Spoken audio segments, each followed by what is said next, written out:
Hello అండి. చూడండి, calcium, potassium అయితే పిల్లలకైతే ఈ జనరేషన్‌లో బాగా తగ్గుతూ ఉందండి. అందుకోసం నేనైతే మా పిల్లల కోసం పల్లీలు, నువ్వులైతే 2 కలిపి అయితే నేను లడ్డు లెక్క అయితే చేస్తున్నానండి. చూడండి, నేను ఈ విధంగా అయితే పల్లి పట్టి చేస్తున్నాను. పల్లి పట్టి చెక్కలాగా అయితే చేస్తున్నాను. చూడండి, ఈ విధంగా అయితే చేసేసాను చూడండి ఇలాగా.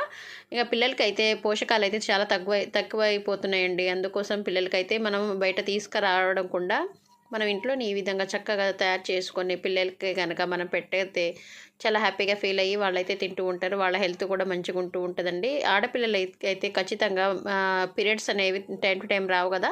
ఆ టైంలో కూడా మనం ఈ విధంగా కూడా చేసి పెడితే వాళ్ళకి మంచిగా టైం టు టైం పీరియడ్స్ అయితే వస్తూ ఉంటుందండి.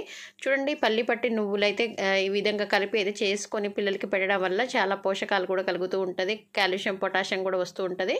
కాబట్టి ఈ విధంగా మీరు ట్రై చేయండి. ఆడపిల్లలు ఉన్న ఇంట్లో మాత్రం ఖచ్చితంగా ఇలా పెడుతూ ఉంటే పిల్లలకి ఎటువంటి ఇబ్బంది లేకుండా